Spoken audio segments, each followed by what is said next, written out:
अस्सलाम वालेकुम, कैसे हैं आप? उम्मीद करती हूँ कि आप सब खैरियत से होंगे। आज मैं जिस टॉपिक पर बात करना चाहूँगी वो है तनकीद। तनकीद करनी चाहिए पर किसी की इस तरह के लिए, उसे डिमोटिवेट करने के लिए नहीं। आज इस टॉपिक को मैंने इसलिए उठाया क्योंकि मैंने बहुत से इर्द-गिर्द अपने लोगों को देखा है, बच्चों को देखा है।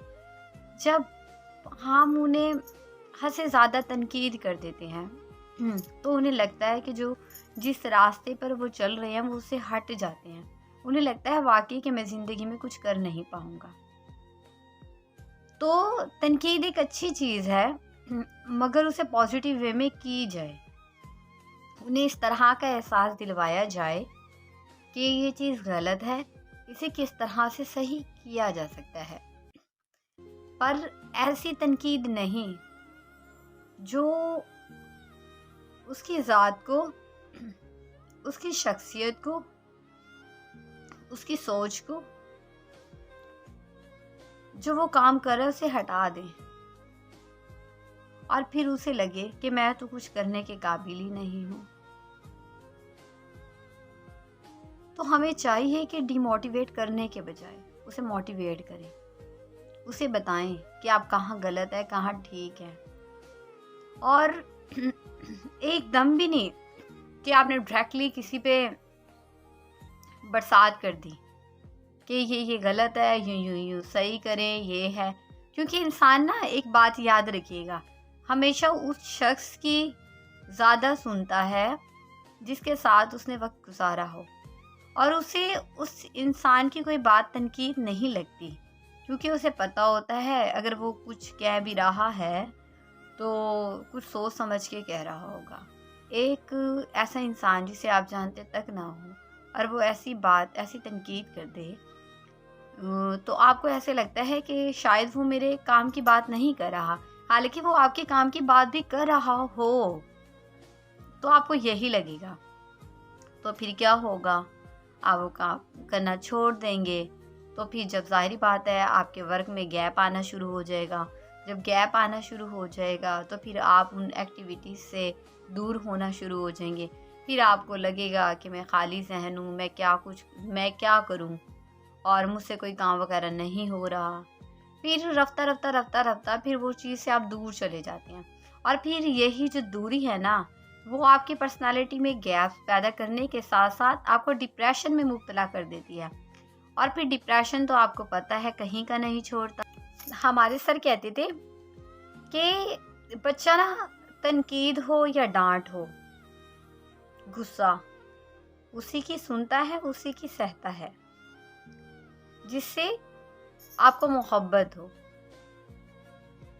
तो सर का कहना था कि ना, जब एक उस्ताद ना शागिर्द को डांटता है तो वो ना, वो जो बेइज्जती हो या वो डांट ना हो, वो हजम कर लेता है क्योंकि उसे पता है कि मुझे किसी मकसद की वजह से डांटा गया है या पनिश की गई है। और उस्ताद भी तो अपने शागिर्द से बहुत मोहब्बत करता है। और एक दिन छुट्टी हो टीचर की और कोई और टीचर आता है और वो भी मतलब फर्स्ट टाइम उन्हें पढ़ाता है और पहली ही बार में आके डांट दे, तो वो बच्चा उसकी डांट हजम नहीं कर पाएगा क्योंकि उस टीचर से कभी इंटरेक्शन भी नहीं हुआ था, उस टीचर से कभी मोहब्बत भी नहीं मिली थी। तो खुद एक दूरी का कॉन्सेप्ट टीचर और वो शागिर्द के दरमियान में क्रिएट होता चला जाता है। तो मैं आपको यही बताना चाह रही हूँ कि आपने किसी को क्रिटिसाइज किया है तो उसका मकसद बताएं, और एक सबसे पहले तो आप उसको इनकरेज करें और फिर बताएं। एक पहले पॉजिटिव चीज़ दिखाएं और फिर बताएं ये तुम्हारा ठीक है, यहाँ आप बेहतर हैं और ये चीज़ आपकी बेहतर नहीं है, ताकि पहले वो अपने बारे में पॉजिटिव सोच के जो आप उसे बताएंगे उसे अच्छा लगेगा, और फिर आप कहेंगे ये चीज़ अच्छी नहीं है तो वो उस चीज़ पर फोकस करेगा। डायरेक्टली किसी को कह देना कि ये चीज़ अच्छी नहीं है तो वो चीज़ इंसान को बुरी लगती है। फॉर एग्ज़ाम्पल, आपने ड्रेसिंग की हुई है तो मैं कहूँगी कि कि आपके शूज़ बहुत प्यारे हैं, आपकी वॉच बहुत प्यारी है, हेयर स्टाइल अच्छा बना हुआ है, आपकी शर्ट का कलर तो अच्छा है, पर ना अगर आप इस ड्रेसिंग में इस पैंट के साथ शूज़ के साथ ये वाला कलर कर लेते, पहन लेते शर्ट इस कलर की, तो ज़्यादा अच्छा लगता है। ये देखें, अब मैंने कहाँ पहले शूज़ की तारीफ़ की, कहाँ मैंने वॉच की तारीफ़ की, मैंने उनके कलर की तारीफ़ की, मैंने उनके हेयर स्टाइल की तारीफ़ की, और देन फिर मैंने उन्हें भाई कहा कि अगर शर्ट आप किसी और कलर की पहन लेते तो उठती। तो इट मीन्स क्या, तो जो तारीफ़ सुनेगा तो वो खुश होगा, उसे अच्छा लगेगा। फिर उसके बाद मैंने मतलब उन्हें बताया कि शर्ट का कलर अच्छा नहीं है, तो उन्हें मुझे इफेक्ट नहीं पड़ेगा, वो थोड़ी सी देर के लिए होगा, पर नेक्स्ट टाइम वो क्या करेंगे, उस ड्रेसिंग के साथ शर्ट चेंज करके आएंगे, और फिर उन्हें खुद भी अच्छा लगेगा ये चेंजिंग, ये तब्दीली उनके अंदर। तो बेवजह की तनकीद ना करें, बल्कि उनके पास बैठे उनकी बातें सुने, क्योंकि बेवजह की तनकीद ना उनके अंदर डिप्रेशन पैदा कर देती है, और डिप्रेशन एक ऐसी दलदल है ना जिससे इंसान चाह के भी नहीं निकल सकता। एक ऐसा वाहिद रास्ता है जिससे वो अपने आप को आज़ाद करने की कोशिश करता है, और वो है खुदकुशी।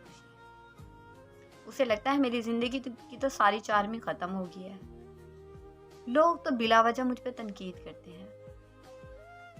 फिर वो उस इंसान से भागना शुरू कर देता है, जैसे ही वो देखता है कि फला शख्स आ रहा है, उसने मेरे किरदार पे कोई बात की, उसने मेरे काम पे तनकीद की। तो फिर ना कुछ लोग ऐसे होते हैं कि उस तनकीद को सुनने के बाद निखर कर नहीं आते, बल्कि वो बिखर जाते हैं। फिर ऐसे लोगों को समेटना पड़ता है। तो कोई जो आपका रिलेटिव हो, फैमिली हो, और पता चल जाए कि इंसान के साथ ऐसी चीज़ें चल रही हैं, तो वो समेट लेंगे। पर कुछ लोग हैं नहीं, वो बिखरता देखते हैं और वो चले भी जाते हैं, बिखरते चले जाते हैं, और उनकी जहनी बीमारियों में मुब्तला भी हो जाते हैं। तो हमारी आज तक हमारी सोसाइटी चल रही है, इसमें बिला वजह की तनकीद ना करें। क्या करें, आप खुद सोचिए क्या करोगे।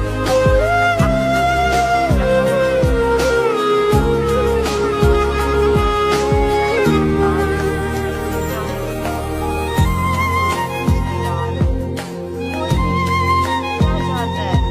अब देखा है ना, मतलब एक कोई पतला हो तो कहते हैं बहुत पतले की तरह, मोटा हो तो हाय बहुत मोटा बहुत दिखाता है। भाई ये क्या है, एक बच्चा बहुत ज्यादा पढ़ा है तो बस इसे पढ़ता रहता है कि ये है यूं है, जो ना पढ़ेगा तो है सुस्त नालायक। मतलब किसी की शादी नहीं हुई है तो उसी पे सवाल, आखिर शादी क्यों नहीं हो रही, उसकी कमाई आप खा रहे हो, या जिसकी शादी जल्दी कर दी, लो ये तो बच्ची थी अभी से कर दी, जिम्मेदारियां इसकी आ गई। तो ये सोसाइटी की बिला वजह की तनकीदें हैं जो हमें डिप्रेशन में लेके जा रही हैं। इतना हम अपने बारे में नहीं सोचते जितनी हमारी सोसाइटी, हमारे मोहल्ले वाले, हमारे रिश्तेदार सोचते हैं। असल में ना एग्जाइटी हमारे अंदर पैदा ही जब होती है जब हमें लगता है हम दुनिया के मेयार के मुताबिक, लोगों के मेयार के मुताबिक पूरे नहीं उतर रहे। हालांकि कभी आपने देखा है कि आपको लोगों के मुताबिक नहीं, अपने मेयार पे खुद पूरा उतरना चाहिए। आप अपने ड्रीम्स पूरे कर रहे हो, लोगों के नहीं। लोगों की बातें तो कभी ख़त्म ही नहीं होगी, उनकी तनकीद तो आपको आगे बढ़ने नहीं देगी, आपका रास्ता वहीं रोक लेगी। फिर आप कहाँ एक कामयाब इंसान बन सकोगे, बताइए ज़रा। तो लिहाजा लोगों से भी रिक्वेस्ट है, दूसरों की ज़िंदगी में दखल अंदाजी करना छोड़ दें, उन्हें उनके हाल पे रहने दें। मशवरा दीजिए, ज़रूर दीजिए। मैं मानती हूँ कि आप अपने तजर्बात, अपने वाक़यात दूसरों के साथ शेयर करते हैं ताकि दूसरे लोग गिनने से संभल जाएं। एक वाक़यात, हालात और क्या कहते हैं, मशवरा देना अलग बात है, पर तनकीद करना, नीचा दिखाना, बातें बनाना, ये अलग बात है। लिहाजा तनकीद करने से पहले सोच ले और इस तरह से बात कीजिए कि दूसरे इंसान की दिल आज़ारी ना हो। कहीं वो आपकी बातों से टेंशन न ले ले, डिप्रेशन न ले ले, अपने मकसद से ना हट जाए। बात करें, ज़रूर करें और लॉजिकल करें। बात को इस तरह से पेश करें कि उसे बुरा ना लगे बल्कि अच्छा लगे। वो नेक्स्ट टाइम भी चाहे कि आपके पास बैठे, आपकी सुने। इसी के साथ इजाज़त चाहूँगी। अगर मेरी कोई बात बुरी लगी हो तो आई एम सो सॉरी, क्योंकि मेरा मकसद किसी की भी दिल आज़ारी करना नहीं है, बल्कि आप भी देख रहे होंगे जो हमारे इर्द-गिर्द हालात और वाक़ियात गुज़र रहे हैं, उन्हीं के अकॉर्डिंग मैंने ये उन्वान लिखा और आपके सामने पेश की। मुझे लगा कि इस पर बात करनी चाहिए, क्योंकि रोज़ बिला नागा ही किसी न किसी को तनकीद का सामना करना पड़ रहा होता है। चाहे मतलब वो हमारे माशरे में कोई भी इंसान हो, किसी तरह का भी रोल अदा कर रहा हो, तो हमें करना पड़ता है। तो इसी के साथ इजाज़त चाहूँगी। इंशाअल्लाह ताला फिर मिलेंगे एक नए टॉपिक के साथ। जब के लिए इजाज़त।